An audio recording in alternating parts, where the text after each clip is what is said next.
You welcome back. Great to be back. Rush Limbaugh doing what I was born to do. I was born to be on the radio, and here I am each and every day. Such a blessing. Such a great thrill to be with you.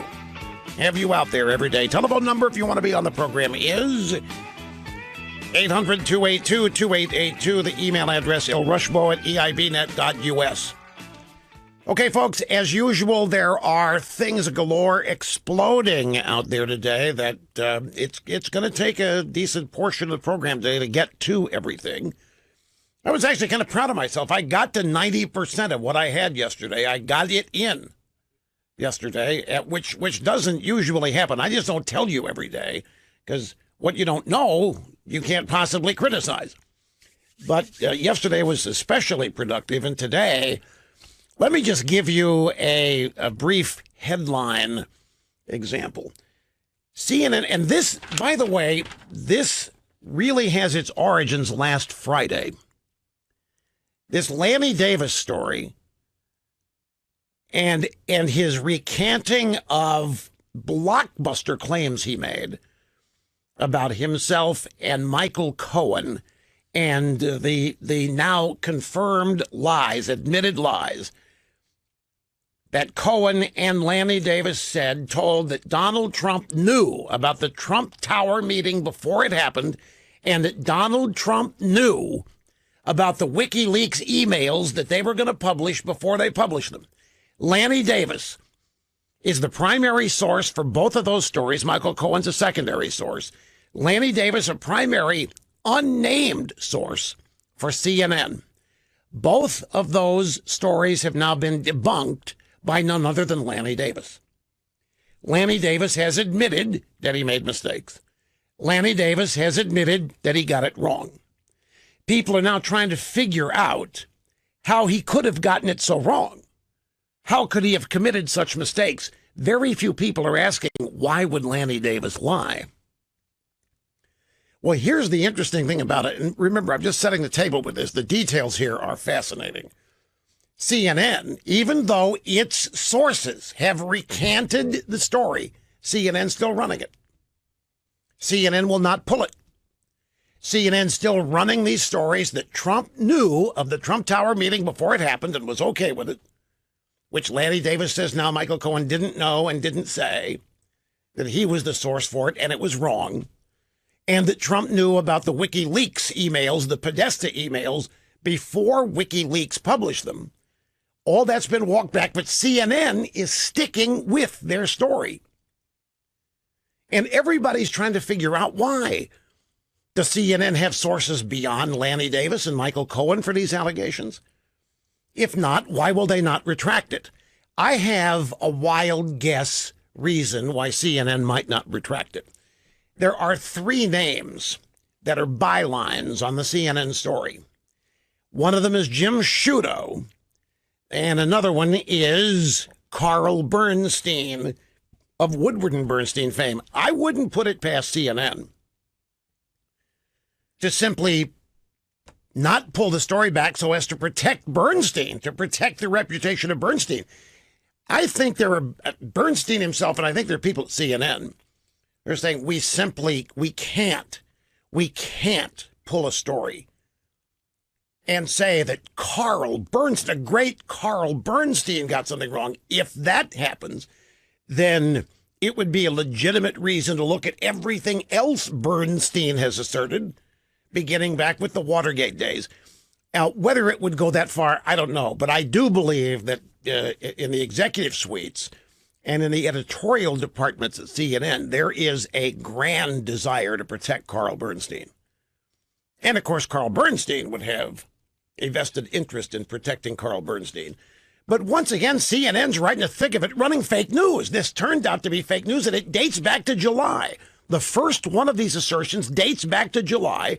The New York Times ran the story. The Washington Post ran the story. The Washington Post now has two stories ripping into Lanny Davis about 80%, because Lanny's still a good, loyal Democrat. He's still a good, loyal Clintonista. And so the Washington Post and New York Times are scratching their heads trying to figure out why Lanny did this. What possible reason could he have had? They're not getting anywhere near assigning the real motives. But the story actually has its origins last Friday.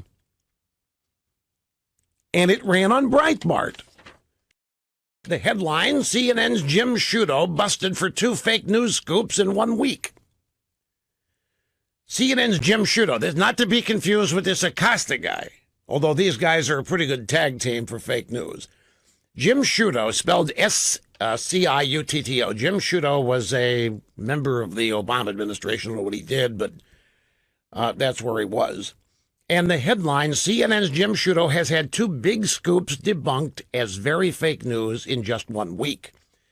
Sciutto is CNN's chief national security correspondent. He joined CNN after serving with the Obama White House for a few years. His bias and dishonesty has already made him a laughing stock on more than one occasion. But this was an especially bad week for the anti-Trump activists. Last week, Jim Sciutto misled the public with a breathless piece of breaking news that falsely claimed President Trump did not consult with the Director of National Intelligence, Dan Coats, prior to revoking the security clearance of John Brennan. Except Trump did. Trump did consult with Coats. This story, as of yesterday, still had not been corrected by CNN. A second Sciutto attempt to mislead the public that was debunked also remains uncorrected, even though it was debunked not only by the horse's mouthpiece, but on the airwaves of CNN. Led by Jim Sciutto on July 27th, it took a total of 3 CNN activists to manufacture a fairy tale that claimed that Trump's former attorney, Michael Cohen, knew that Trump was aware in advance of the 2016 Trump Tower meeting. In other words, they asserted that Trump not only lied about not knowing of the meeting with the Democrat-connected Russians, but that Trump's advanced knowledge could mean that he approved of it. Therefore, collusion. Therefore, impeachment. Therefore, Obama might get to come back, or Hillary might get another stab at it. In other words, they just made it up, but the problem is none of it is true.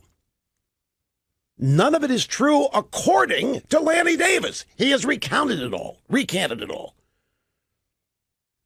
Now, this business about 3 CNN activists to manufacture the story, that's where you get the name of Carl Bernstein. He is one of the 3 reporters who reported both of these stories.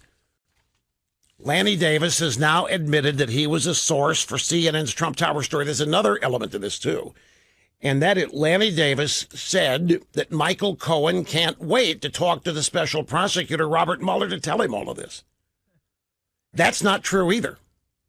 Some of this stuff that Cohen has reportedly said, as reported by CNN, has been fake from the get-go, and it's been fake for a couple of weeks. And even now, while Lanny Davis recants it all and says he got it wrong, and Cohen ditto, CNN does not retract their version of the story. Lanny Davis is now admitting that he was the source for both CNN and the Washington Post and many other media outlets, which claimed that Michael Cohen knew Trump had advanced knowledge about the Trump Tower meeting. Now, the reason that's a big deal is because they're doing everything they can. They're turning over every rock. They're now even making things up to try to create the impression that Trump actually colluded with Russians. So if Cohen is out there saying that Trump knew about that meeting and that he let it happen, and he knew that his son was going to be meeting with Russians who were then going to pass along dirt on Hillary, well, then they think that they can make a case in the public, not necessarily in court, because none of this is a crime. But they could make a case in the public that this is the long-sought Trump collusion. And this story has been out there. You probably have seen it one way or the other a number of times. It's all bogus again. It didn't happen. Trump didn't know That's what Trump said. The story also contains the obvious ingredient that Trump is a liar. Even after Lanny Davis has admitted all of this, CNN is still standing by the story. They claim to have sources beyond Lanny Davis and Michael Cohen, and I don't believe that. I think this is purely, strictly CNN in utter defiance. They're not good. They had to fire 3 guys for getting a story wrong on Scaramucci. Remember that? They said Scaramucci had some relationship with a Russian business or businessman or something, and it was so obviously wrong that they had to retract it, and they fired the 3 people that were responsible for producing the story. And I just don't think that in the midst of all of this, the way things are shaking out, that they don't want to have to admit that they knowingly lied, published fake news. They don't want to have to recuse anybody, fire anybody, suspend anybody. They don't want to do anything that would discredit themselves beyond what they do each and every day. And so they're desperately hanging on, and they're saying they've got additional sources. They won't, of course, identify them, so everybody's stuck here trying to figure out, why are they holding out when the man who was the source has recanted everything? In addition to this, and there's a little bit more detail in this that I want to provide, 96% of Google search results for Trump news are from liberal media outlets. This probably doesn't come as a surprise, but it's now been documented in a couple of different research projects. Social media companies are the new battleground for media bias. It is because of the reach they have. Facebook, 1.5 billion people. Twitter is not far behind. You throw Google with their search engine and YouTube in there. And there is active suppression of conservatism and conservatives on all of these platforms. There is not an engagement of ideas. There is an elimination of ideas. This is exactly what has been happening. People from the McCain wing of the party, we need to cross the aisle. We need to debate. We need to show that we can work together and compromise. We need to prove that we can make Washington and government work. I always said they're not interested in compromising with us. They don't want any debate. They don't want a level playing field. They don't want us on the playing field. Well, that is exactly what's happening on social media. There isn't this vibrant, so-called beautiful, wonderful smorgasbord of ideas where people get to exchange and debate and expand their minds. There is an ongoing effort to eliminate anything that is not from the liberal order, which would mean eliminating conservatives, conservatism, conservative sites, conservative results in search engines. I know it's not news to you that this has been going on, but official research now has documented 96% of Google search results just put Trump in the search field. 96% of the results will be from liberal media outlets. You will not find on the first 1, 2 to 3 pages any conservative site. Now you, sophisticated enough and aware enough to recognize that, will see it. But how about the average, ordinary people that just are not policy wonks, and they think whatever they see on the internet is true, and whatever Google produces is accurate? It is a massive effort being undertaken that has as its purpose the elimination of conservatism by simply pretending it doesn't exist. Project Veritas, their secret videos at Twitter proving that they engage in shadow banning. And now if you mention that, if you bring that up, people start poo-pooing you and laughing. What do you mean, shadow banning? You're crazy. You don't know what you do. Shadow banning is very simple. You're a conservative. You post something on Twitter, and nobody sees it.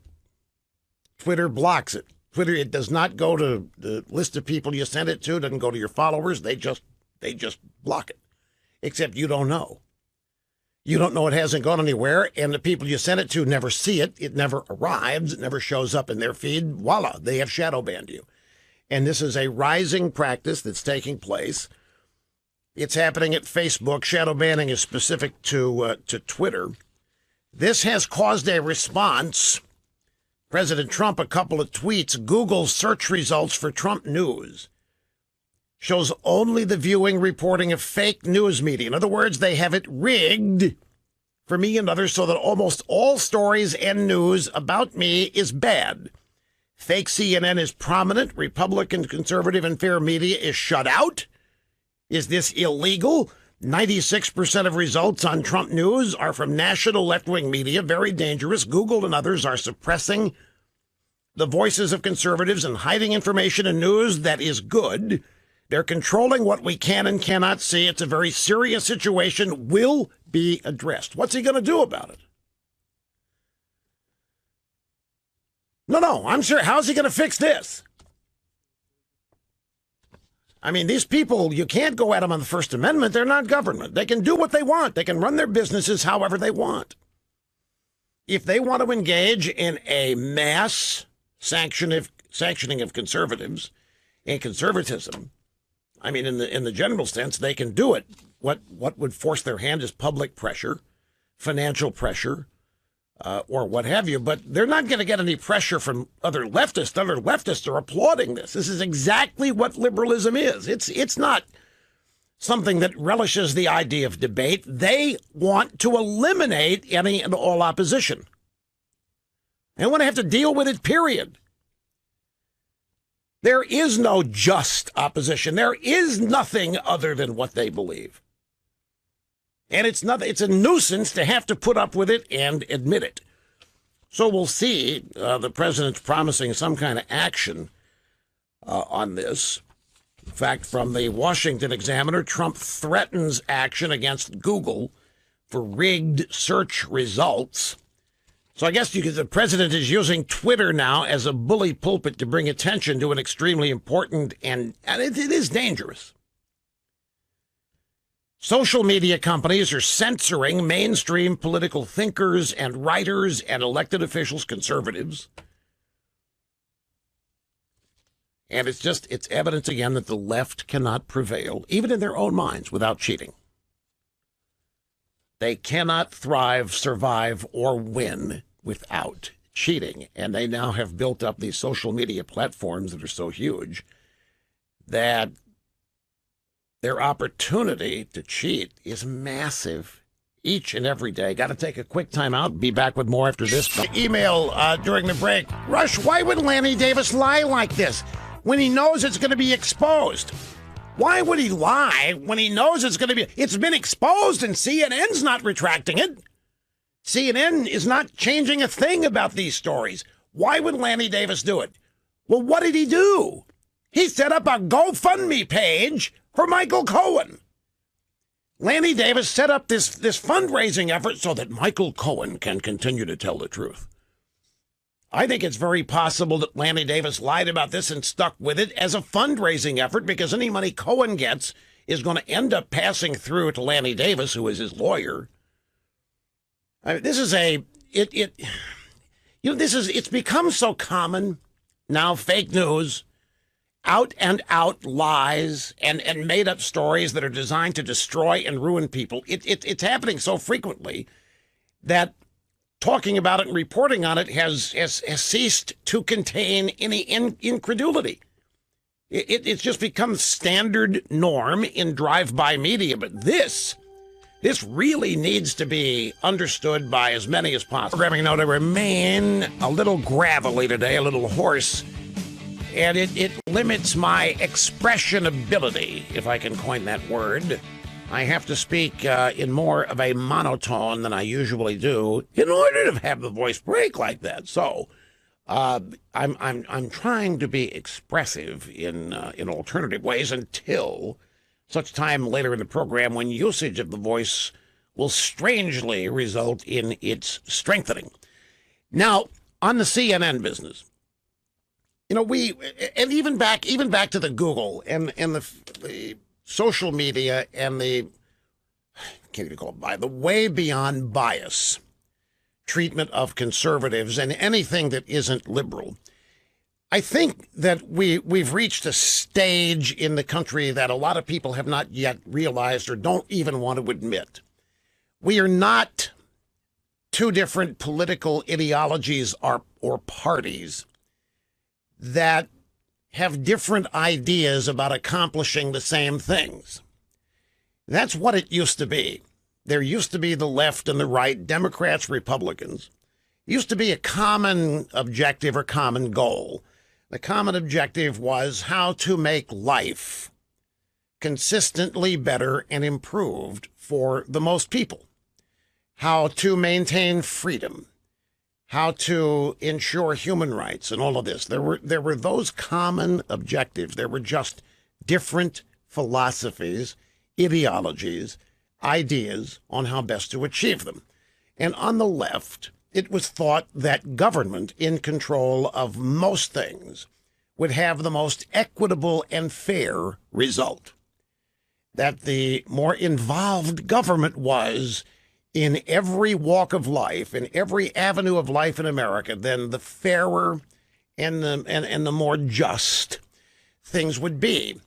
And it was acknowledged that the bigger government got, then the less individual liberty and freedom people would have. But that was on the left thought to be okay, because most people are not bright enough to know what to do to hold on to their freedom anyway, and have to kind of be cared for and looked out after and protected and so forth. On the conservative side, it was the belief that we are all endowed with individual abilities, capabilities, that none of us are the same, that we're all unique, and we have the blessed opportunity of living in the greatest place on earth where there is abundant human freedom, and with it the ability to reach whatever potential any individual sought, depending on that individual's ambition, circumstances, intelligence, ability, or what have you. Government was there. It was necessary. It was there to defend the country, to guard against the erosion of freedom and liberty and so forth, but it was not there. Government was in no way to determine the outcomes of lives in any way, in the job market, in schools, universities, or what have you. But even in those days, I mean, it was acrimonious, and you could even say it was tribal, but the objectives did have some things in common.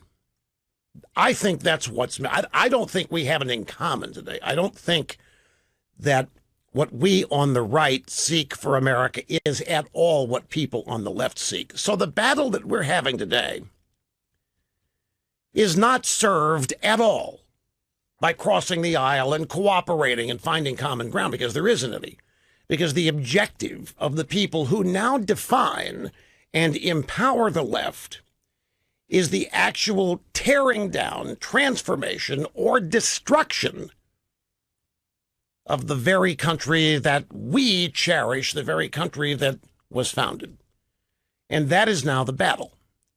And so when these giant social media outfits and search engines have the ability to literally censor what may be the majority thinking in this country, I will tell you this: liberalism is not the majority thinking in this country. If you look at polling data or research data, if you look at people who honestly identify as liberal or conservative, you will find more people say they're Democrats and Republicans, but that's narrowing. But liberalism never shows up as the dominant ideology in America. But this is an example of how oppressive it is. It doesn't matter to them that they may be in a minority. That doesn't matter. If you're not liberal, you don't have any rights. You don't have any standing. So there isn't any common ground anymore. There's no friendly debate or argument about how to get to a common objective, because the objective isn't something we have in common anymore. Now, to me, speaking personally, I look at the left, and I think if they actually understand conservatism, I don't know how you hate it. They construct all of these extreme wacko examples of what conservatives believe. Many of them are social and cultural. None of them are true, such as the things they say that we equate with Hitler and all this. Just that they've gone off the rails on this stuff. They're intimidated, they're threatened, and they're even scared by conservatism. But nevertheless, they have amassed power in pop culture, movies and television shows, music, and now social media, to not just win arguments. They have achieved the power to simply eliminate. So now we come back to CNN. Why will CNN not retract an obvious story that's wrong? Because they don't care that it's wrong. That's not CNN's objective. CNN's objective right now isn't whether the story's right or wrong. It's to persuade people that whatever they say is right, because the real objective here is to get rid of Donald Trump, however it can be done. That's the objective, and since they consider themselves to be morally superior, then that means they are entitled in their own minds to do anything to get rid of this pest. If you got a bunch of rats in your house, are you going to worry about morality when you get rid of them, or are you going to wipe them out, whatever it takes? That's how they look at this. Donald Trump is a giant infestation of insects, vermin, and rats that they are going to do whatever they have to get rid of. So why will not CNN pull this story on Lanny Davis? Well, there's all kinds of reasons, but I really believe it's because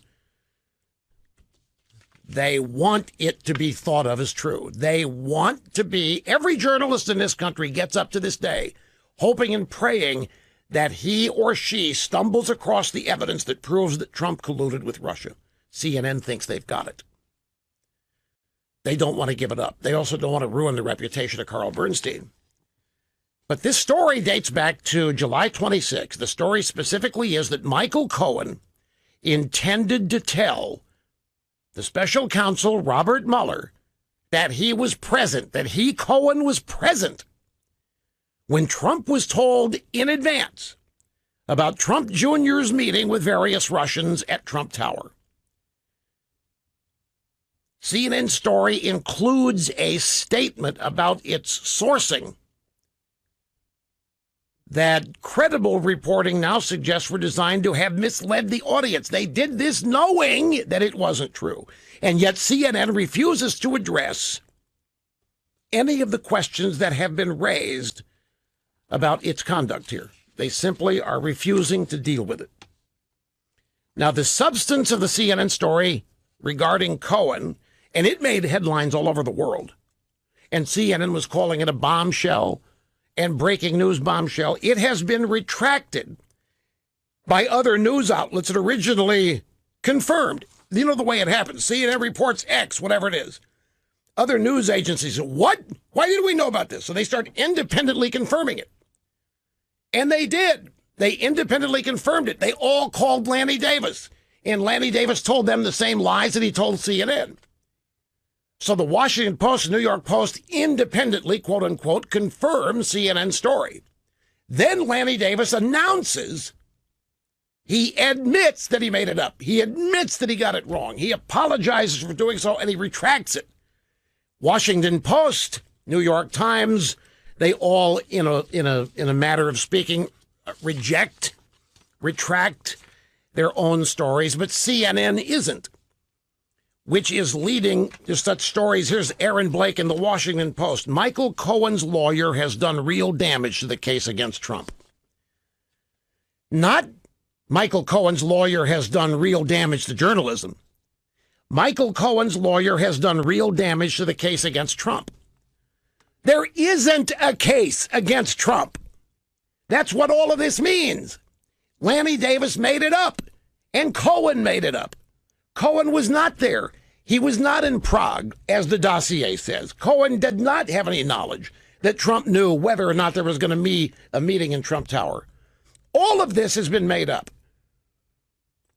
And now the media is worried about what that means for the case against Trump, not what it means for journalism, because they long ago stopped worrying about that.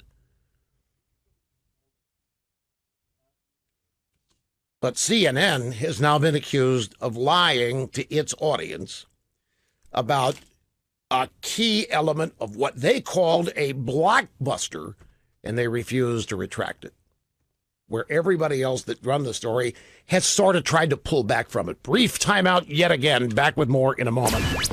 Rush Limbaugh. The phone's here in just a jiffy, but grab audio soundbite number 22. Howard Kurtz was on Fox this morning talking with Eric Shawn, a fill-in co-host, who said the network, CNN, says that, quote, "We stand by our story. We are confident in our reporting of it."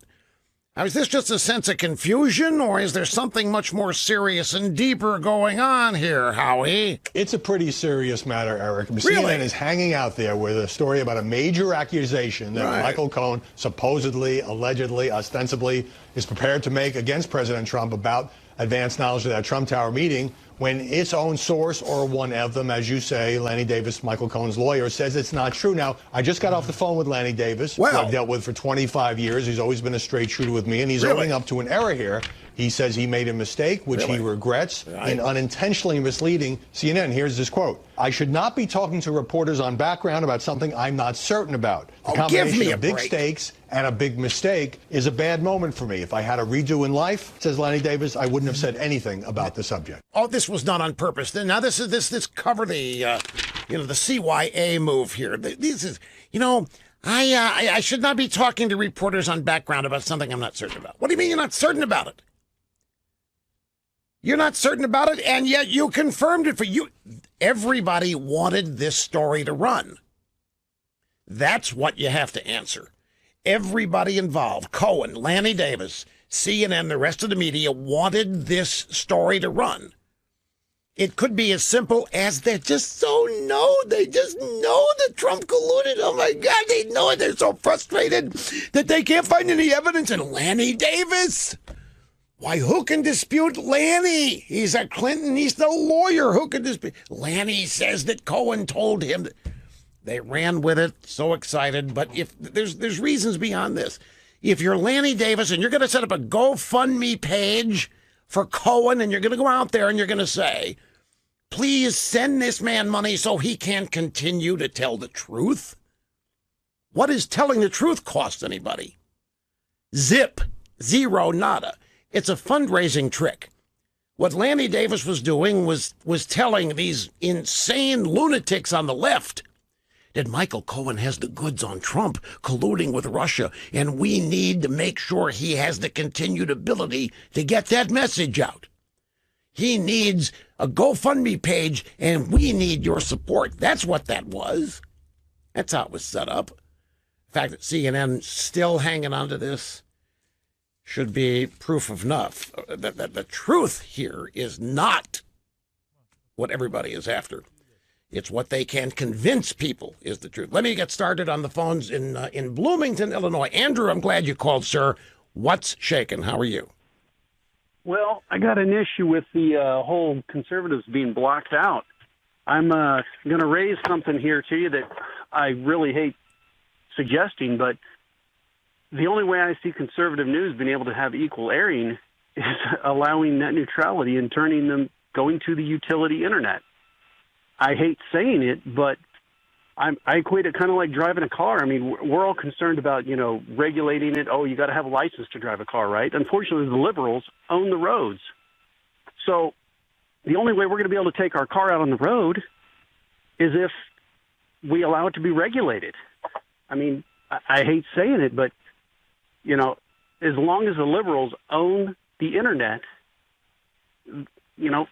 we've got to allow it to be regulated. So you want to turn these social media outfits into utilities, essentially, which would then allow them to be regulated.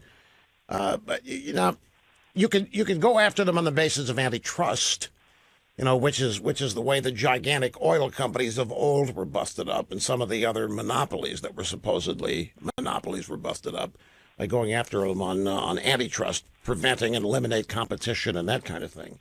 I think you can do that without opening up every door that is net neutrality. Net neutrality is just a code word for letting the federal government regulate all of the internet.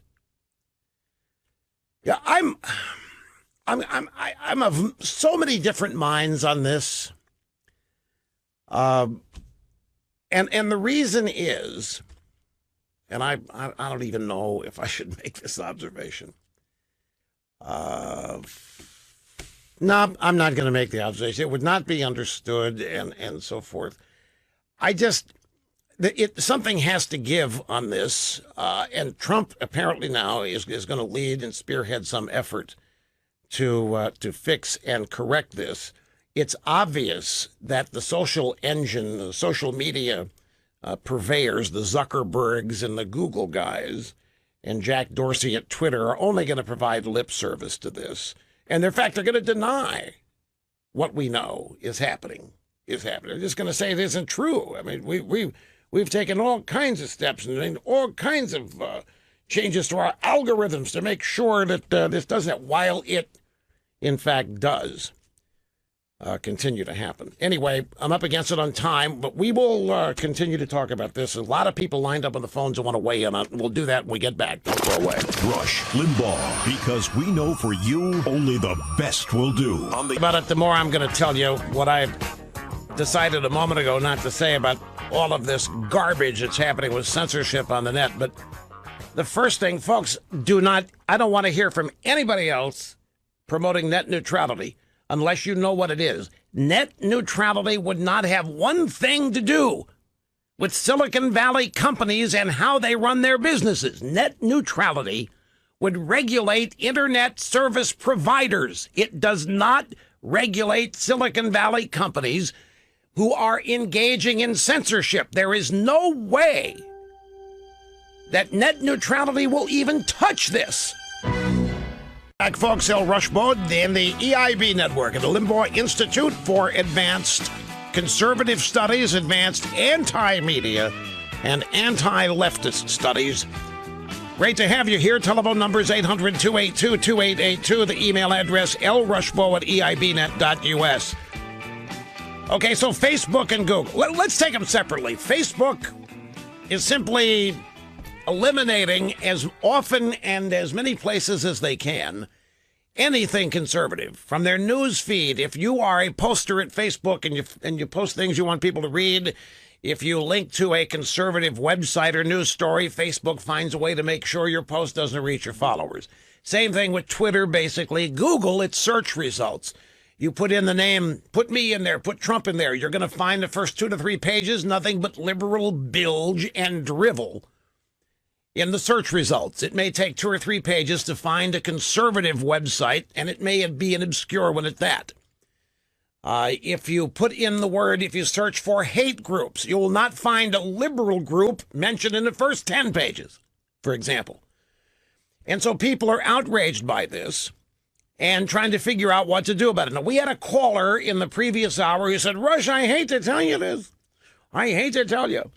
But it may be that we're going to have to classify these outfits as utilities, and that means we're going to have to promote net neutrality in order to get the government able to regulate the internet. It'll be the only way we can do it. And it made my point that people to this day do not know what net neutrality is. The left is so clever at naming things. Net neutrality, what does it mean if you define that? It means the internet is neutral. The internet, Mr. Limbaugh, will not choose sides. The internet will be free and open and its own utopia. And it is an absolute crock. Net neutrality is nothing of the sort. Net neutrality is simply code language for the government regulating internet service providers. It would not regulate Silicon Valley companies. It would regulate the people to whom you connect to get to the internet. Now, there are some on the left who want net neutrality to actually be used to regulate content on the basis that it would not be fair for internet users to not have equal access to all points of view. But the left is simply using that as another attempt, if they got control of it, to eliminate even more conservatism from search results and other open areas on the internet. So do not whatever you do, don't fall for the idea that things have gotten so bad that the only way that we can make things fair is to demand government fix it. We, of all people, should know that's not the way to deal or fix anything. The evidence is abundant on a daily basis. The answer to this, like it is in most everything, is the free market. Now, I'm going to say something, and I fully expect it to irritate a lot of people. I'm sorry, I don't intend for that to happen, but it happens to be a byproduct of what comes out of my mouth, regardless my intentions. I do not use, in any way, shape, manner, or form, social media in relationship to this program. Yeah, we have a Facebook page, and we put things on it, but the purpose is to steer people back to the website. And we have a Twitter page, but I don't even know what the password to log on to the damn thing is. I don't use it. I don't use social media to assist me in promoting, spreading, or whatever else this program. As such, whatever they do doesn't affect me. Now, lest you think that I'm sounding selfish, I'm not. I don't mean to sound selfish at all here. Just let me take a stab at this. I know that I'm not going to show up in search results. I know that there is brilliance on this program every day. I know that there is brilliance on this program that if a bunch of namby-pamby liberals were exposed to it, it might change their minds a few up and down the road. But I know that this program's not going to show up. I'm not going to sit here and whine about it. It's just the way it is. Google hates me, like they hate a bunch of other conservatives, and they're going to make sure their algorithms overlook and never pop this show up, unless having this show up in a search result can do damage to me and the show. That's how it'll show. But it will not show in a way that promotes, like the New York Times will always show in search results, or the Washington Post or CNN. They're leftists, they're liberals, they hang together. Now, I know this program began before the advent of social media, so I had to find ways to build it within the confines of it. My medium of the day was broadcast, was radio. And there were business requirements, there are things you had to do to succeed in the broadcast business. Fortunately for me, having a social media profile didn't matter, and it doesn't matter now. So I don't have one. And that means I'm not dependent on Facebook or Twitter or Google being nice to me. But a lot of people on the right can't say that. A lot of people built their businesses on Facebook, using Facebook as the foundation. A lot of websites built their businesses on Facebook. So they get successful, and Facebook comes along. We don't want that kind of success. So they start doing things to damage successful websites that used Facebook to build themselves. And naturally, those websites are going to feel really mad.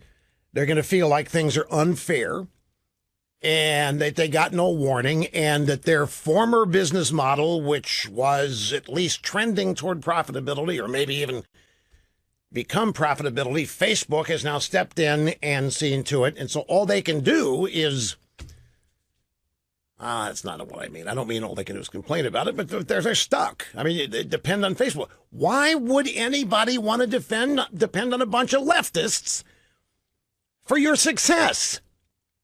Facebook's always been what it is. Zuckerberg's always been who he is. They thought they played fair. Okay, they thought that, well, fine. Look, I gotta rein this in. I'm not trying, I don't mean to sound critical. Well, because my purpose here is to not make people mad, but for crying out loud, we knew who Zuckerberg was before he knew who he was. We knew what Facebook was just by virtue of the people helping him set up. We've known the Google guys, for crying out freaking loud, had an office in the Obama White House for 8 years. We know who these people are. Why in the world depend on them? Fox News didn't. How did Fox News happen without social media? How does Fox News survive without social media? How does Fox News survive constantly being targeted by those very people? The free market here is the answer. The free market is the long-term answer. If the platforms that are out there are not suitable, are not fair, and in fact are harmful, then don't use them. Establish your own. It can be done. The evidence is there each and every day. Now, the Google situation, the search engine thing, that's a little bit of a different beast because that is, everybody thinks that is totally nonpartisan. I would venture to say that most people using Google search, and there may be more and more ongoing awareness of this now, but it wasn't that long ago that everybody searching something in Google, just like looking something up on Wikipedia, thought that the result was nonpartisan, unbiased, and it just was what it was. It was the truth. So if you go searching for things on Wikipedia or Google and you get the results, now people, it's easy to know that Google is going to do everything it can to damage and harm conservatives and conservatism and conservative websites, internet properties, you name it. There are alternatives. There's DuckDuckGo. There's Bing. There's other places you can go. You don't have to go to Google. But as I say, Google's a little bit different in the sense that Google is not being used by people to support their business. It's a search engine. What Google does, you would not believe. And I run all these people that, you're not going to get me to turn on location services, Rush. I'm not going to have anybody tracking. Google can track you if you use any of their services, whether you've got location services turned on or off. It doesn't matter. Google is collecting so much data on you that there isn't anybody even close among their competitors. Facebook probably would be a close second. Apple would be way down the list.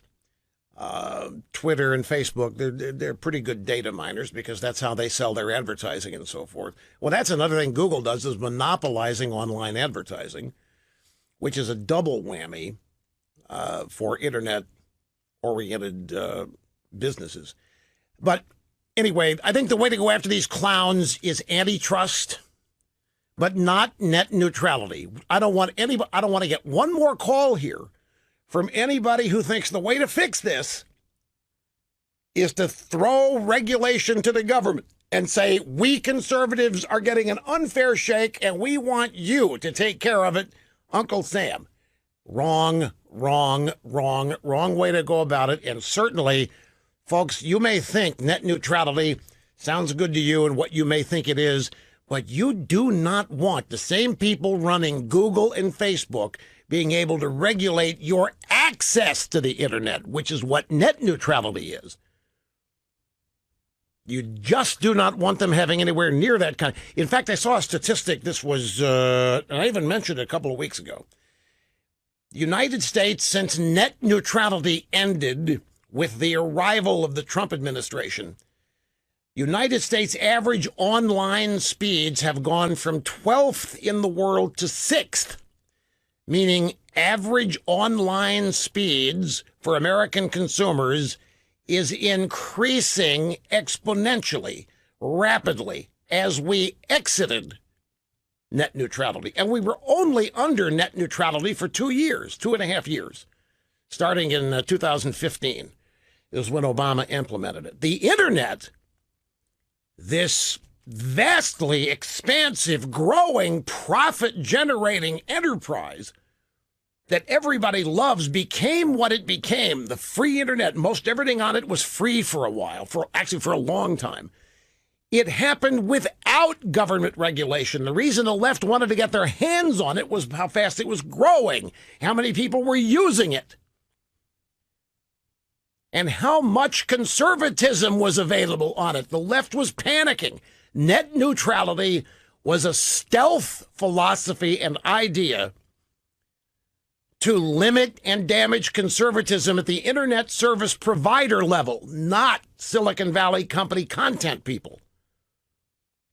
And if you think empowering the government to regulate your internet service provider is a way to make the internet free, then we have a lot of work to do with you. I have to say, folks, there's a part of me, okay, we know that, let's leave Google out of this for a minute because that's search. Let's talk about Facebook and Twitter just for a minute.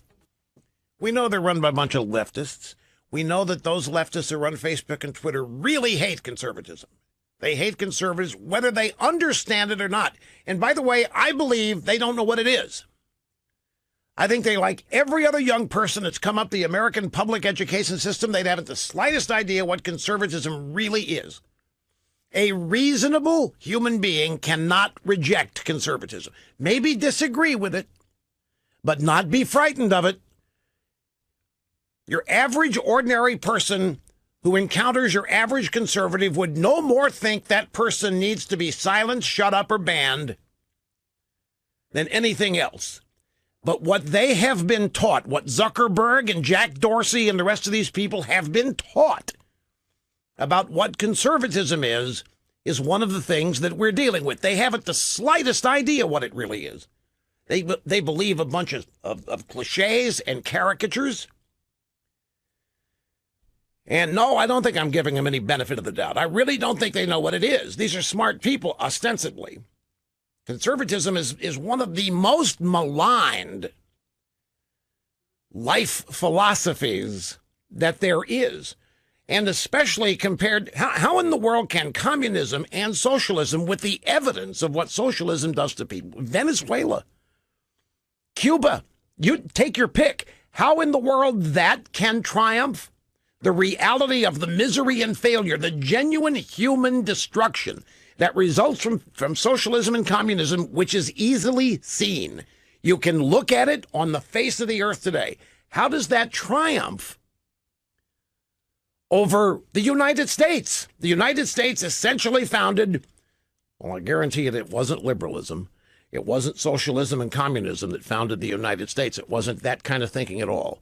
How in the world you can look at the United States and find it lacking and wanting in comparison to places like Venezuela and Cuba and other communist places, socialist places? That's the result of education.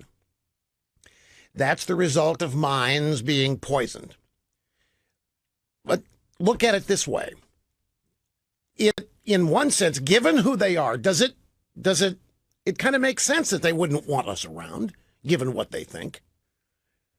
Given what they believe. And these are their companies. I mean, who are we to think they should be giving us a fair shake? We know them better than that. That's not what they do. They don't give anybody a fair shake. That's not what they're about. You know, if you really want to do something, and it may not be easy, but just stop it. Just stop using Twitter. And stop using Facebook. Stop using Instant Chat. Stop using Instagram and Snap. Just stop using them. Find an alternative search engine to Google. I know that that's easier said than done, but I don't do it, and trust me, my life is perfectly satisfied. I am content and happy, and I don't use any of them. And it's not because of demographics. Anyway, let me get back to the phones. Here's Susan in Houston. Great to have you on the EIB network. Hi. Hi, Rush. Thank you for everything. You bet. I used to work for Southwestern Bell before, during, and after divestiture, and they said we were a monopoly, and Right. they split. You remember that? Yeah, I was a customer of Southwestern Bell. Thank you very much. Yeah, they were headquartered in St. Louis. That's right. But we could not speak to each other. We had to. It was a humongous undertaking, but they split us up, and I don't understand the difference. One of those people that owns something owns Twitter, and one of them that owns something owns YouTube. What is the difference, and why shouldn't they be an antitrust? Why shouldn't there be an antitrust? Well, I think we're headed that way. I mean, look at Ma Bell was around for how many decades? before somebody at the Department of Justice or somewhere decided to take him down a peg and bust him up. You had Ma Bell, and then you had the Baby Bells after that. I was in Southeast Missouri. Southwestern Bell was our telephone company. It was the telephone company. That's what it was known as, the telephone company. But I think antitrust toward these social media platforms is where the thinking is headed on this. You just got to be careful that you don't bleed this over into net neutrality and sign on to that as your entree to being able to use antitrust. We don't have to bring net neutrality back to life in order to go after these people on antitrust. You can do it without having net neutrality be a factor. But it's, these things happen of their own inertia, and we're witnessing that. We're in the midst of it. It's taking place. Right about Senator McCain today. I have a Senator McCain stack of stuff here, but I hadn't yet gotten to it. So I'm going to take a phone call as the transition into our McCain stack of stuff. And that's Pittsburgh. Joyce is in Pittsburgh. It's great to have you, Joyce. Thank you for calling. Thank you for having me, Rush. I was not personally a fan of Senator McCain's. I'm sorry for his passing. I'm sorry for his family and the loss that they're feeling. But, he's never been anything but rude and belligerent to Trump, to President Trump, to the Trump voters. I mean, he thought we were all idiots. And wait just a second. I don't mean to put you on the spot. Okay. Could you give me an example of what you're talking about? With that kind of characteristic you're describing, there has to be something that McCain did or said that you remember that made you think that. Well, I remember what he thought of all of us Trump voters. I mean, I'm thinking it wasn't quite the word deplorable that was used by Hillary, but it was just as condescending. And I also feel that he really threw all of his voters under the bus just to prove and hurt President Trump with voting down Obamacare. Oh, that's yeah. He assured people in Arizona that he would vote to rescind it. That's right. That's true. And he continued to just be rude and belligerent up to the point of even his post-mortem comments. Totally unnecessary. But that's interesting you bring that up. You're talking about McCain's farewell to the nation as read by Rick Davis of Davis Manafort. Correct. Here's John McCain living the life that he led, which was a pretty full life, and in living that life, he received numerous honors and accolades. And when it comes time to write his farewell address, it's aimed at, without naming anybody, one guy. It's aimed at Donald Trump.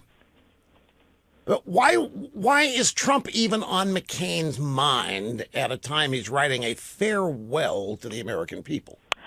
No idea. And you'd think he'd be thinking about his family and his legacy. And they got mentioned. What I mean is that I can think of some nemesis that I've had over the course of my life. I'll be damned if I ever get the ego so big that I write a farewell to the nation. I'm not going to spend time on people that I didn't have any respect for. Totally agree, and I think it just lowered his standing. Everybody's trying to make out post-mortem now that he was a wonderful person. He served his country. He certainly did that. But his legacy in the Senate and in the House and how he treated his constituents, I think he was, on that respect, I think he was a bit of a fraud. Wow. I really do. Wow. I'm loyal to my president, and being from Western Pennsylvania, could not support him enough. And I'm sorry I ever supported, Mr. McCain when he ran for president. You are? Yes, sir, I am. I'm not sorry for supporting Sarah Palin, but I am sorry I supported Mr. McCain. Now I have to say you're not by any stretch the only person that I have heard make such comments. My email is filled. And the number of checks my husband and I wrote to the McCain campaign. I regret that. And to me, he showed his true colors the day he walked up and did thumbs down. That hurt not let me Arizona, but the country. Wait, let me run something by you though. Okay. We're all human, right? Some might disagree with that, but we're all human in the general sense. So you're Senator McCain, and you're out there minding your own business. You're in advanced years, and all of a sudden this orange-headed guy walks down an escalator in New York, and runs for president, says what he says, and you're McCain, and you've got this reputation here for probity and seriousness and respect and all that kind of stuff. And then, shortly after the orange-headed guy walks down the elevator, somebody asks him about McCain, and the orange-headed guy says, I don't have any respect for people in the military that get captured. I don't think they're heroes. What do you expect McCain's reaction to that to be? I do not by any means agree with what the president said about that. However, he is still the president, and to quote Mr. Obama... But he didn't say that as president. He said that as a candidate. That's correct. And Mr. McCain did not support him as such. However, he was elected and beat 16 other people. Well, no. I'm just saying, forget all that. You're okay. John McCain. Now, let me add some things. You're John McCain, and you have believed your press clippings your whole life. Okay? You're a hero. You're a great guy. You're a great American. You're a great patriot. This is what you think of yourself. This is what others think of you. You've adopted it. You believe it. You have a healthy love for yourself. You're John McCain, and then here comes this buffoon who's a reality TV show star with orange hair, telling the world that he has no respect for military people that get captured when you, John McCain, owe that part of your life as one of the foundational building blocks of your whole reputation.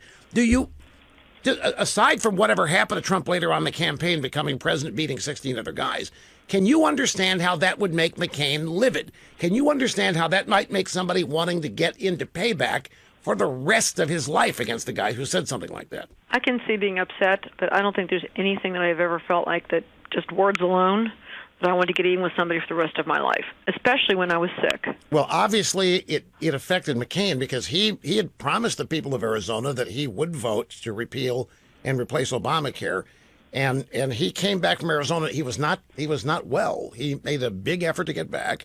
Yeah. And made a big show about being the last vote with the very public big smile on his face, thumbs down.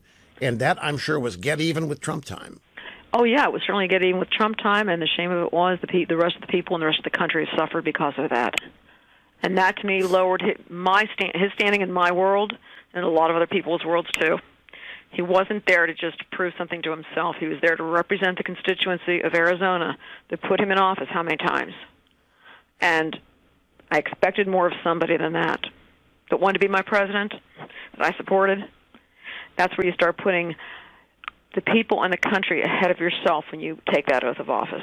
Okay. Joyce, I appreciate your calling, and you did not wither an ounce under my intense interrogation. I am a pretty tough old broad, Rush, but thank you. Have a great day. And I think you've been married 10 years. Is it 10 years this year or 8? I lost count after 2. I'm in such bliss. I think it's 8, I remember where I was when I heard you got married. It seems like yesterday. Well, happy 8th anniversary in June, I think it was. Well, thank you very much. Have a good day, sir. Thank you, sir. Ma'am, she mentioned McCain's farewell. What's the question? The program observer here has a question. What is it? What disease? Oh, having seen the disease up close that McCain suffers with, yes. Are you asking, have I seen it up close? Okay. We've seen it up close. Okay, so that's the question or comment? What's the question? Mm-hmm. Yeah. Okay. I was just going to get there. The official program observer is asking the type of brain cancer Senator McCain had was destructive, it was advanced, and it was very fast-acting.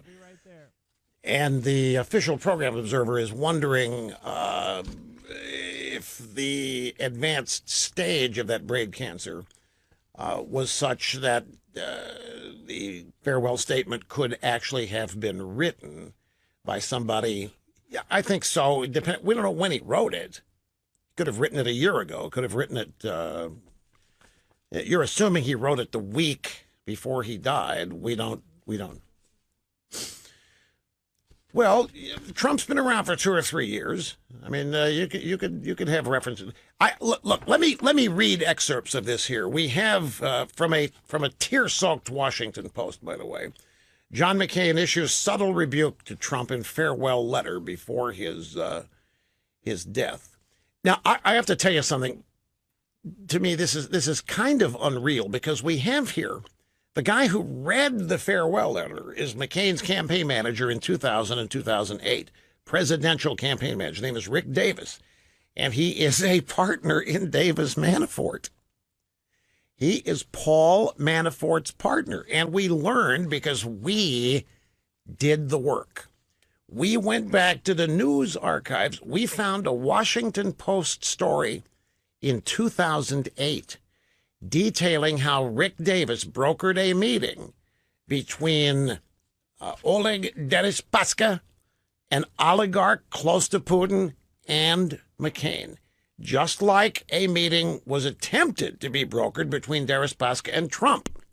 Rick Davis of Davis Manafort, a lobbying firm which still is up and running in the Washington area, Rick Davis sets up a meeting between the Russian oligarch close to Putin and John McCain. Sometime after that, the FBI or somebody came along and warned Senator McCain to be very careful of Oleg Deripaska because he's a Soviet agent, could be a really bad guy, ties to Putin.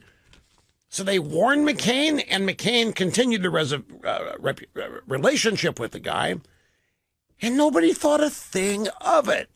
Now, the guy surfaces in relationship to the Trump Tower meeting with Donald Trump Jr., and all of a sudden, and Trump never met with Oleg Deripaska, and yet today we're trying to nail Trump and impeach him and put him in jail and destroy him and ruin him because he colluded with the guy when he never did. But McCain did, after having been introduced to him by Manafort's partner. Is nobody else kind of mind-boggled by this but me? So it was Rick Davis who read McCain's farewell letter and has been eulogizing McCain on various talk shows. And not a single media outlet has noted that Rick Davis is still to this day the senior partner in Manafort Davis lobbying firm. And nobody notes that Rick Davis arranged for the very same notorious oligarch and top Putin pal supposedly involved in colluding with Trump to meet with McCain. Yet everybody knew it. I talked to a friend who was in Washington about the time 2008 when all this was happening. Everybody knew it. Everybody knew it. And yet we're being led to believe the Russians have never been this close to anybody in American politics till Donald Trump came along. This is such a hoax. It is such a snow job. It is such a frame job that has been run here and continues to be run on President Trump. Now, I've talked myself into the break here, so we'll get to excerpts of the farewell letter from Senator McCain to the nation when we get back. Somebody has to have the guts to say it. Rush on the EIB Network. Hi, welcome back. Here we go. Speaking of the country's best qualities in the farewell address read by Rick Davis of Davis Manafort, McCain wrote, "We weaken our greatness when we confuse our patriotism with tribal rivalries that have sown resentment and hatred and violence in all corners of the globe. We weaken it when we hide behind walls rather than tear them down, when we doubt the power of our ideals rather than trust them to be the great force for change they have always been," said Davis of Davis Manafort while holding back tears as he read McCain's message. "Do not despair of our present difficulties, but believe always in the promise and greatness of America, because nothing is inevitable here. Americans never quit, we never surrender, we never hide from history, we make history." Now, it is pointed out here that McCain did not mention Trump by name, but it appeared clear whom some of the remarks are aimed at, the drive-by media says. McCain again, "We are 325 million opinionated, vociferous individuals. We argue and compete and sometimes even vilify each other in our raucous public debates. But we have always had so much more in common with each other than in disagreement. If we only remember that and give each other the benefit of the presumption that we all love our country, We will get through these challenging times. We will come through them stronger than before. We always do. And in his final statement, McCain offered his gratitude to the people of America, his constituents in Arizona, his family, and to America. To be connected to America's causes, liberty, equal justice, respect for the dignity of all people brings happiness more sublime than life's fleeting pleasures, McCain wrote. Well, I don't know. I don't know that it is true anymore that we have so much more in common with each other than in disagreement.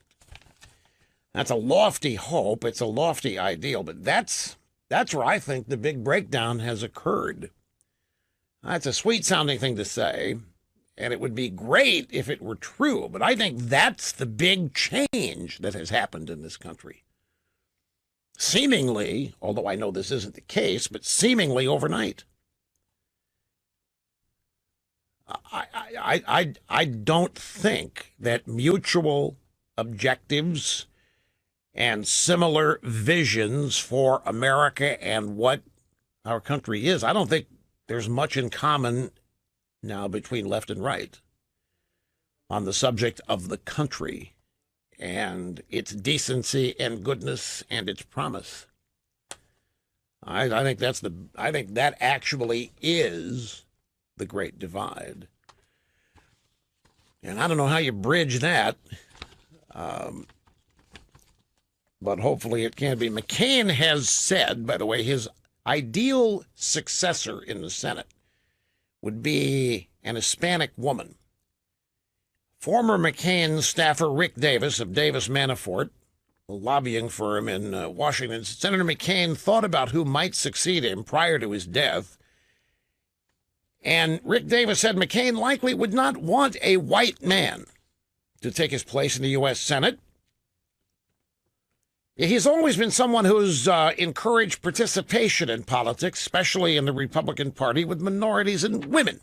Rick Davis said, I think a Hispanic woman probably would have been his pick for a successor if he would have lived long enough. Who knew? Who knew that identity politics had found its way into the Arizona Senate seat? John McCain likely wouldn't want a white man to take his place in the U.S. Senate, according to his confidant and campaign advisor, Rick Davis. Okay. Folks, there's lots of other things. I remember when we first heard, and I've got the soundbite here from 2015 to prove this.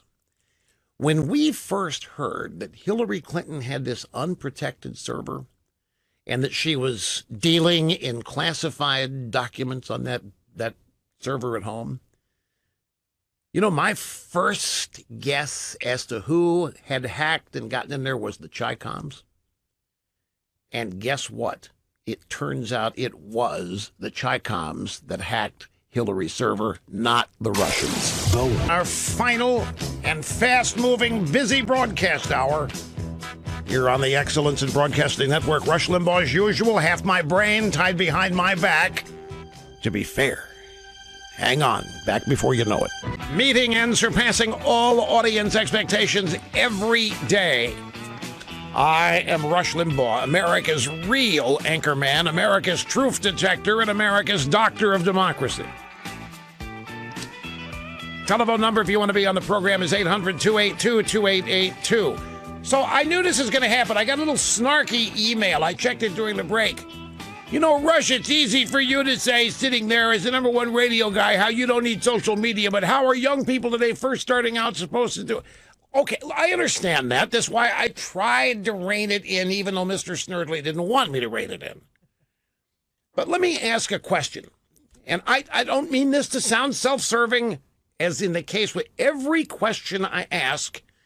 This is a tutorial. This is a teachable moment. Where is this radio program, folks? In the big scheme of American media, where is it? It's on AM radio. It's on 650 AM radios. There's some FMs thrown in. In addition, I have a burgeoning, rapidly expanding, growing website with a state-of-the-art iOS and Android app. And it is state-of-the-art. It's state-of-the-art in the way it operates, state-of-the-art in the way it looks. That's it. This is the most listened to radio talk show in the country, and the audience of this radio show is far greater than your average cable television audience. Now, how is that possible? I'm serious. I'm not. This is not bragging, even though if you can do it, it isn't bragging. But I'm simply asking. This is not supposed to be possible today. And yet it is. And it's been this way for 30 years. How does this happen? How can this program happen with no social media profile, with no Facebook, Twitter, this or that used to promote me or the program? How does this happen? And then AM radio, well, that medium is considered to be old and worn out and tired, and yet one of the largest media programs in the country utilizes it. How is this possible? I'm just as a think piece. This is as I say. I'm not trying to call attention to myself. I'm asking this question within the context of things we have talked about on the program today. And by the way, Google is as unfair to this program as it is to anything else when it comes to returning search results. Google and the rest of the drive-by media have spent 30 years attempting to destroy this program, the host credibility, all of that, like they have tried on practically every other prominent conservative figure. And yet, here we are. I myself have even tried to do great damage to this unintentionally, and I found out that not even I can do it. Unintentionally, folks. I didn't purposely set up, but you people hang in here is the point. Why? And you people find this program on AM radio. Now, some of you watch the Ditto Cam. Some of you listen to it on the app. Some of you tune in, stream it on the net, however you choose to get it. But we're here on AM radio. We're not even on satellite. Yeah, Rush, why aren't you on satellite? I get that a lot, too. Business decision. I wouldn't be where I am were it not for these 650 radio stations, folks. It's that simple. It's called loyalty. And there's no reason. But yeah, but Rush, you could modernize and you could make yourself even more available. You know what we're proving here? People will go. If they want something, they'll go where it is. That should be key number one, and you're answering the question here that I'm posing. But all I'm saying is I am not supposed to be possible right now, simply because of the modern-day mores and considerations of modern-day media. And yet, here we are. Point is, it can be done. And even though I had a head start on social media and I got to establish myself before social media, it still had to happen. And it can happen outside of social media. It can happen. You can succeed without Facebook and Twitter today.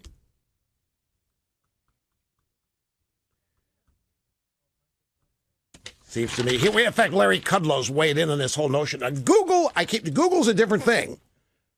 Google is truly, truly, truly destructive. Google, as a search engine, has a phenomenal impact on the I guess you'd say the consummate knowledge base of the American people.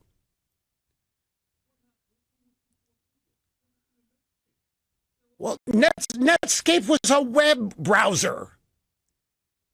Google is a massive content company. Well, actually, it's a massive advertising company. But search was pathetic till Google came along and made it. In a sense, they were innovators. in that regard. Look, they're privately held. They're a bunch of commies, and they can run their business however they wish. And if they have decided that they're going to target every conservative out there, then there are recourses here. It's called antitrust. Anyway, listen to Kudlow. Kudlow's chairman of the economic advisors for Trump, and this was at the White House this afternoon. National Economic Council director, actually, and here's Kudlow speaking to the press with an unidentified reporter about the regulating Google. What are you looking into specifically? We're just doing some investigation and some analysis. That's what we do. Is there any evidence that they actually are censoring anyone's search results? We're looking into it. Now, Google is denying it. You should know this. Google is flat after Trump said what he said, that 92% of the search results, when you put Trump in the search field, 92% is negative and hate-filled. Google is denying that they do anything. They're flat out denying it. They are denying that they tilt their search results at all. Now, we know that that's not true. But that's the starting point. They deny it. What do you expect them to say? They're not going to come out and say, yeah, we're working with Obama and Hillary to destroy all of you people, and we can't wait till you're gone.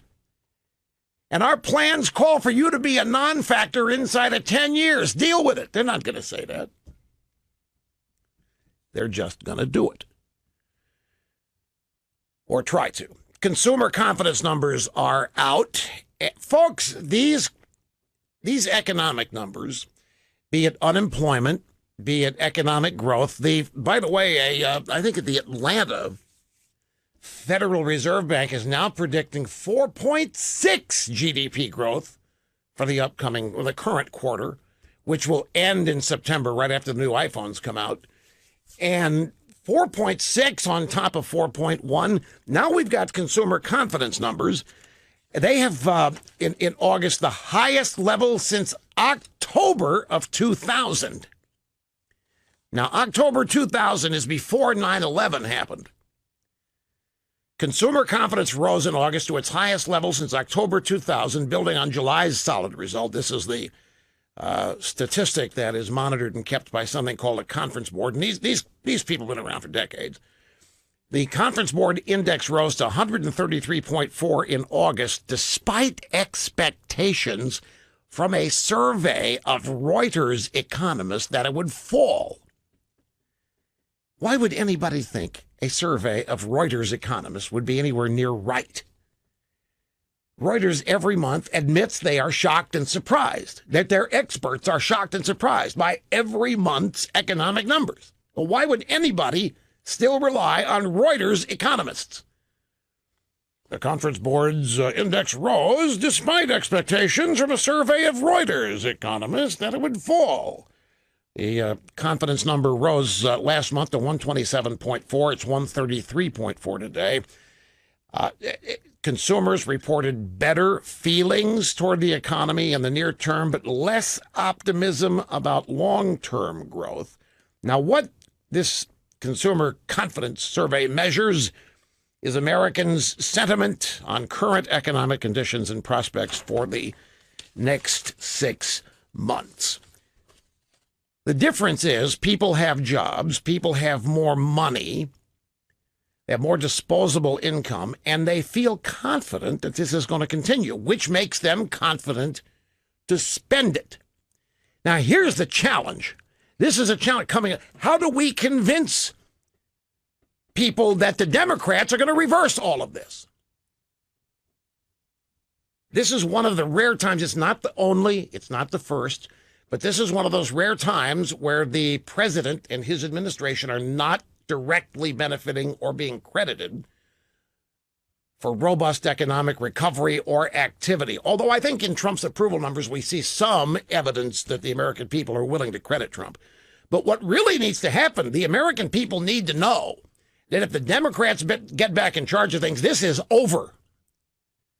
And the Democrats are out there saying so. They can't wait to get rid of the tax cuts and re-raise people's taxes. They can't wait to get rid of some of the regulations, to add back some of the regulations which have opened up the economy.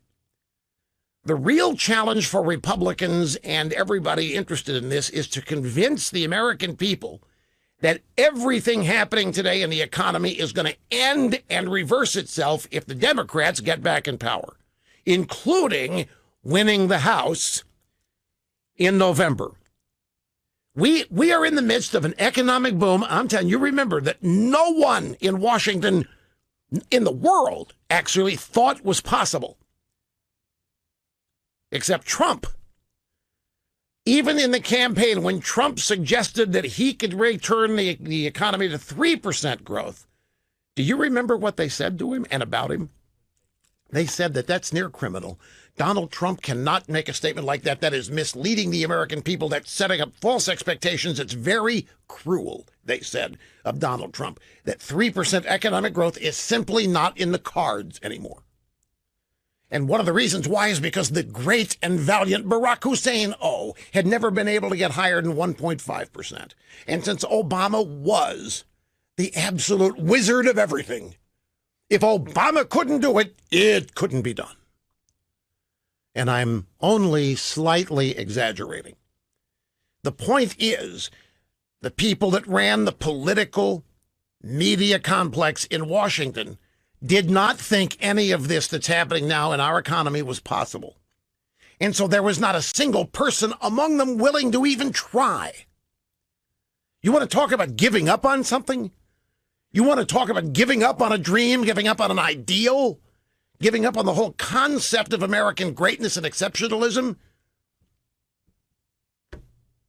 Everybody in the Washington establishment had given up.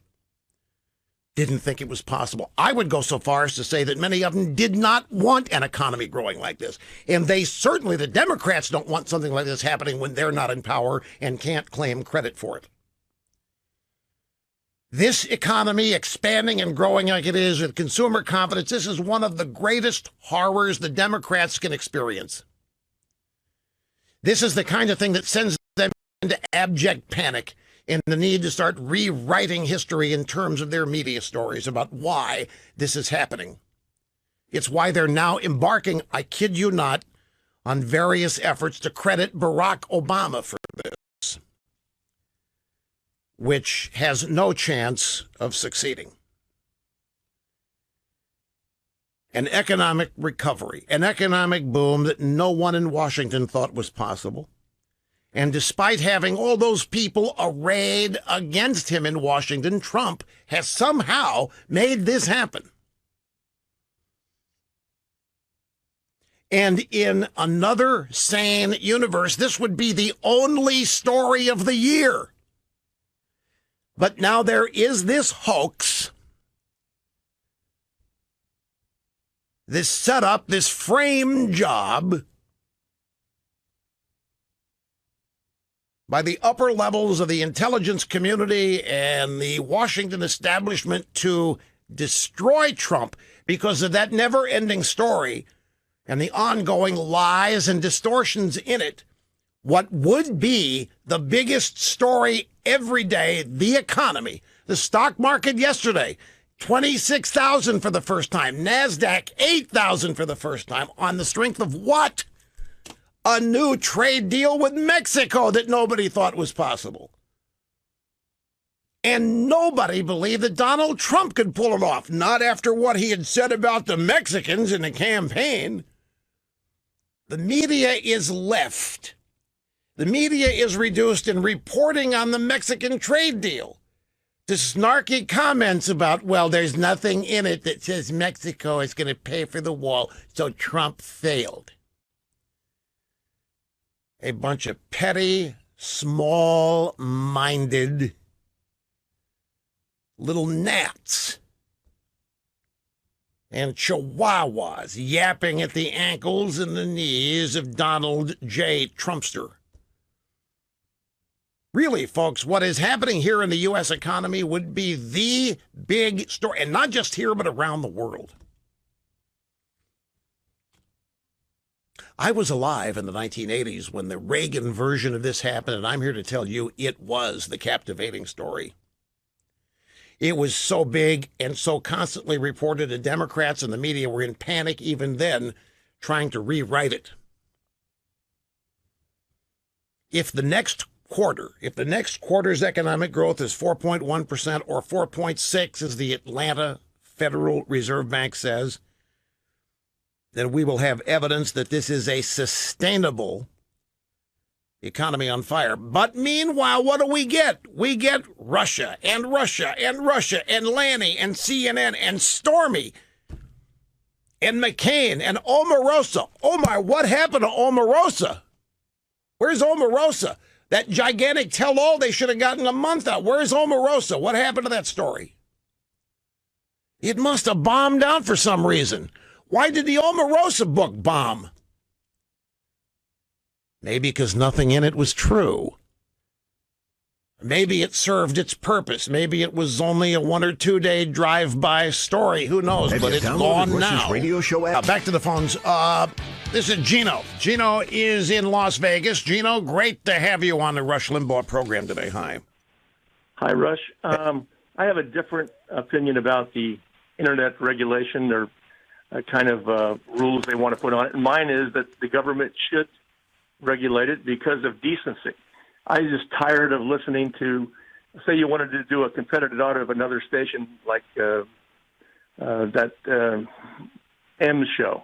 I'm not going to say his name. You can't even turn it on without hearing a bad word. Every other word, no one cares about that. No one cares about our decency, our children, or anything. HBO, Showtime, all of the stuff that streams through the Internet is terrible. I'm sick of it. And that's the reason the FCC should have the same rules they used to have in the old days, standards and practices, and all the cable or all the television stations. They should put it on cable and the Internet. That's my opinion. I think that they got the senators on both sides right in their pockets, and that's why there's no pressure to stop it. They don't take that into consideration. Well, people have been trying this. I can remember when Tipper Gore lined up with James Baker's wife to clean up the Internet. Remember that? They had hearings, Senate hearings and so forth, worrying about obscenities and bad lyrics. And at the time it was in rap music, cop killer lyrics and, raping hoes and that kind of stuff, lyrics. And Al Gore's wife, ex-wife now, and James Baker's wife, they had this, and there have been others that have spended a lot of time trying to regulate decency in terms of language on television in prime time under the theory that that's over the air and that's therefore regulated. Cable, as you alluded to, I believe, is not regulated because it's not over the air. See, the airwaves are considered public. They're yours and mine, and therefore the government can regulate. But cable, it's just on a wire. You have to make a special effort to find it and get it. So really the regulatory control over that. I agree with you. It is a problem. It's a great indicator of the decline, certain elements of culture, but I don't think any effort to clean it up is going to get very far. And I don't want the government, no way, that's speech, baby. I just think. 3 things I want to try to get to in the remaining half hour plus your phone calls. The first one, there's a piece that posted last night by Sarah Carter at sarahcarter.com. She has her own website. She appears on Sean Hannity's show frequently. She's worked at Circa with John Solomon. And this is a blockbuster story. Whistleblower exposes key player in FBI Russian probe. It was all a setup. Folks, we're going to link to this at rushlimbaugh.com. I don't have time to read the whole thing. You've got to read this. But I have an observation about it. Let me give you some of the key details. Adam Lovinger, or maybe Lovinger, I'm not sure how to pronounce it. It's Loving, E-R.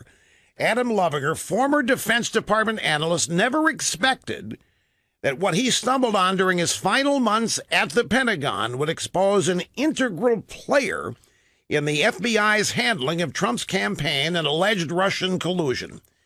The guy's a whistleblower. He's now battling to save his career. The Pentagon suspended his security clearance, top secret, May 1st, 2017, when he exposed, listen to this, when he exposed through an internal review that Stephen Halper, who was then an emeritus Cambridge professor, had received roughly $1 million in taxpayer-funded money to write Defense Department foreign policy reports.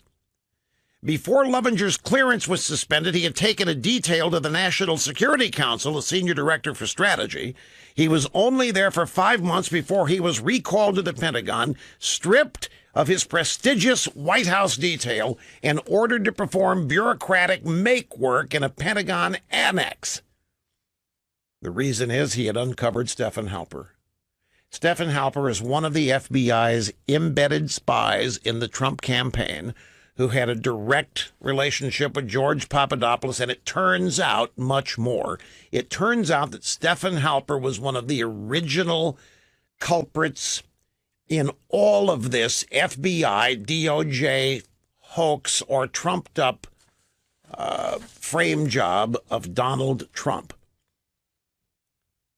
Lovinger, as a whistleblower, raised concerns about Stephen Halper's role in conducting what appeared to be diplomatic meetings with foreigners on behalf of the U.S. government because his role as contractor forbids him from doing so.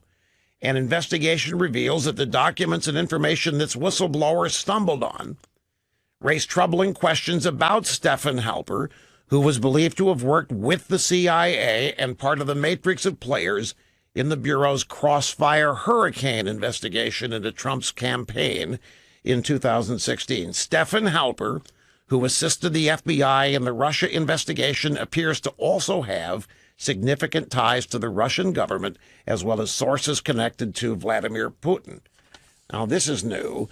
Now, Halper is part of the MI6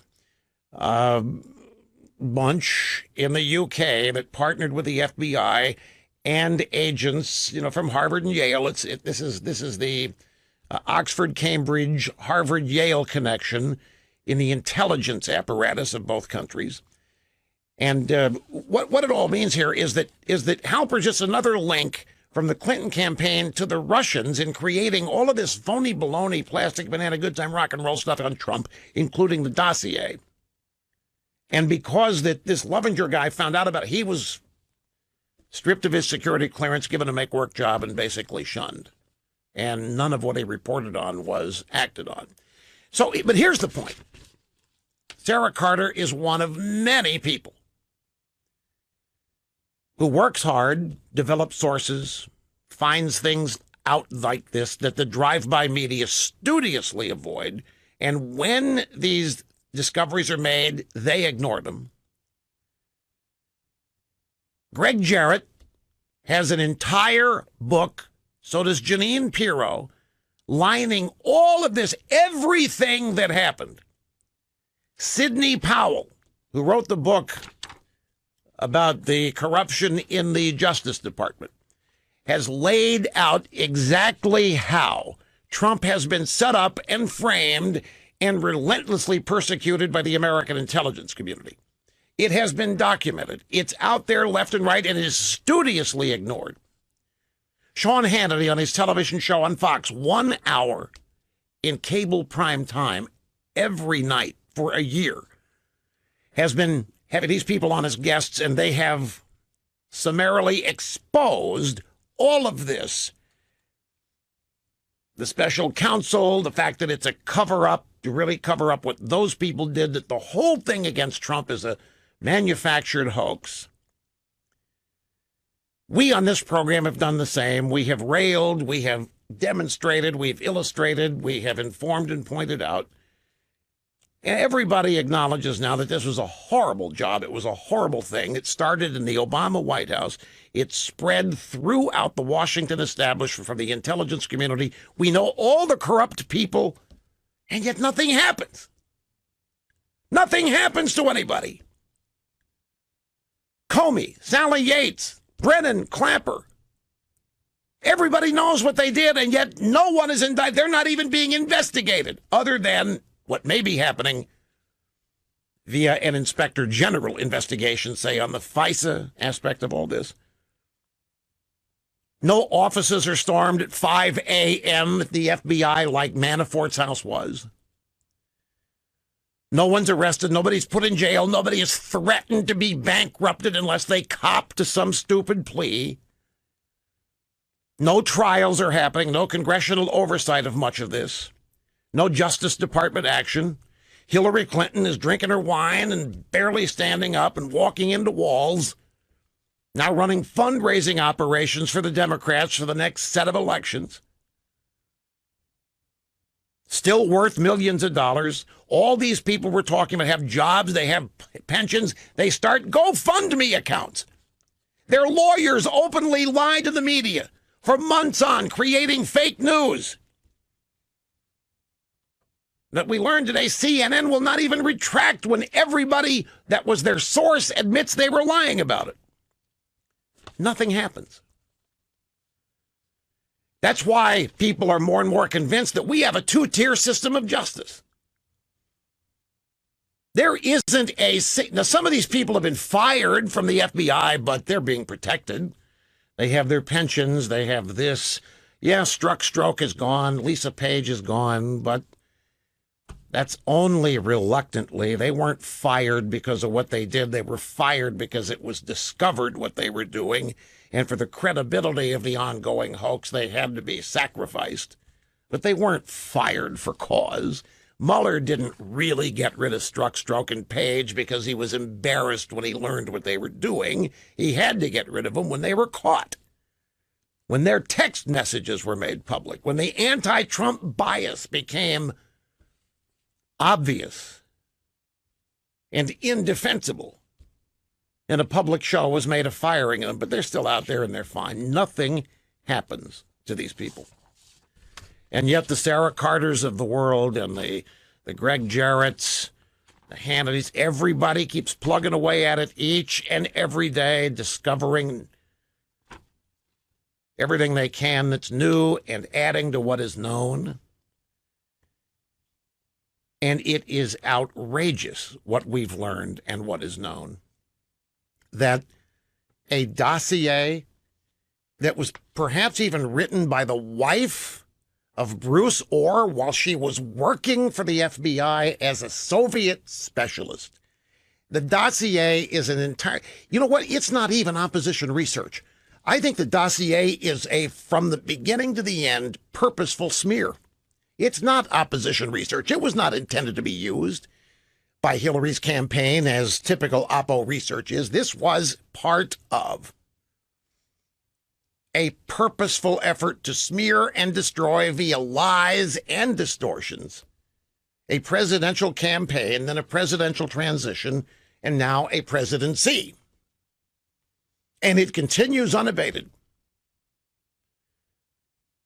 4 of the 7 or 5 of the 7 indictments that Mueller has taken to court are for lying to him. They're not for anything substantive regarding the case, because there is no case, because there was no collusion. The election was not affected by whatever the Russians did, which takes me to the next story from the Daily Caller. Sources: China hacked Hillary Clinton's private email server. A Chinese-owned company penetrated former Secretary of State Hillary Clinton's private server, according to people briefed on the matter. The company inserted code that forwarded copies of Hillary's emails to the Chi-Com company, which is the Chinese government, in real time. You know what that means? It means Hillary's on her server, and she's trafficking in classified data. She's sending it back and forth. She's receiving it. She's writing letters. And as she does it, it's all being seen by the Chi-Coms who've hacked her unprotected home server. And all this time, everybody thinks the Russians did it, and the Russians did it, and Trump did it, and everybody's trying to destroy Hillary's campaign, when in fact it's now been confirmed that the Chi-Coms did it. The Intelligence Community Inspector General warned of this problem, but the FBI failed to act, according to Louis Gohmert in a hearing, a congressional hearing in July. Peter Strzok, Smirk, Sally Yates, they knew that China had hacked Hillary Clinton's illegal email server. They knew that the Chi-Coms had copies of all of her emails. They did nothing. When Trump said on July 16, 2016, "Hey, Russia, if you're listening, I hope you're able to find the 30,000 emails that are missing," The FBI, the DOJ knew that the Chi-Coms already had them. They were aware of the fact for a full year. They did nothing about it. They took the occasion, in fact, of the Chinese hack of Hillary's server and used that in a trumped-up, made-up story that the Russians did it colluding with Trump. But stop and think of this. Real time, the Chi-Coms are able, it's like having screen sharing. The Chi-Coms are actually able to watch as Hillary Clinton used her computer. And they knew it. And they couldn't admit it because Obama was trafficking with Hillary on the server, as were a lot of other people. And the public story was that Obama didn't even know about it till it was in the news. But we know he knew because he could tell her email address was a non.gov suffix email address. They all knew is the point here. I have to take a break. I'm up against it on time. We'll be back here in just a second. Don't go away. Listen. I just what the point of the latest Sarah Carter story to sum what this up is, sum up what this is about. This whistleblower that she encountered, Adam Lovinger, unwittingly, he wasn't looking, he was just doing research. And he ended up discovering Stephen Halper involved in this Trump-Russia thing long before anybody knew he was. And when he found out, knowing what we all know about Halper, he threatened to expose this because this would add to the volume of evidence about the Trump-Russia collusion narrative that was being plotted, that it was all a setup. This guy encountered this long time ago, back in 2017, or maybe prior to that. And he was immediately stripped of his security clearance and sent to a far region of the Pentagon doing make-work-nothing jobs to silence. But Sarah Carter found the guy and got details. But it's just evidence that Stephen Halper has been much involved, perhaps in even the planning of this entire hoax or narrative. Say, folks, you watch. The focus on the midterm congressional elections is going to captivate increasing attention from everybody in the next 2 months. You and I were focused on it all the time, but a lot of people don't zero in on this until 2 to 3 weeks out. There's going to be much more focus on what's working and what's not in Washington. And like I say, if you want to sustain what's going on, the last thing you do is vote Democrat. The last thing, the way to tear this down, the way to bring it to a screeching halt, and to have government become nothing but investigations of Trump, you vote Democrat. Now, Hillsdale College has something to say about the way our Congress works these days. They've created a new online course that they're calling Congress, How It Used to Work and Why It Doesn't. It's a brand new online course that they offer free. Anybody who wants to sign up and take it. That title sums up why you'll want to take it. Congress, How It Used to Work and Why It Doesn't. Hillsdale teaches the Constitution and how our government was established, how it was set up to work, and within this new online course, you'll learn exactly what Congress should be doing and what it isn't doing and why. It's a great new addition to the online courses that Hillsdale has made available now for years, and again, at no charge whatsoever, because they love teaching, they love informing, and they believe in what they do.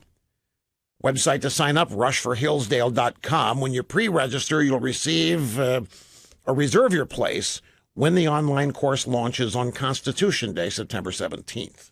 That's when it's made available. Rushforhillsdale.com for that and to learn a lot about the ongoing efforts at Hillsdale College to promote America. The third thing I wanted to mention in this half hour, and this is big, Mark Meadows, Freedom Caucus member, United States House of Representatives, tweeted last night, quote, "We have learned new information suggesting our suspicions are true. The FBI and the Department of Justice have leaked information to the press and then used those same press stories as separate sources to justify getting FISA warrants to spy." So in other words, a story about X. They plant it, they give it to a journalist, the journalist runs it. The FBI then takes the story that they planted as though they've had nothing to do with it. They run to the FISA court and say, look, judge, look, the story's out there. We need to surveil. They're interviewing people today about this latest practice to subvert the entire process. Folks, the fastest 3 hours in media once again has come to a screeching, well, not screeching halt because it never really ends. So I'll be back here tomorrow. I'll be revved and ready and see you then. As always, thank you for being with us today.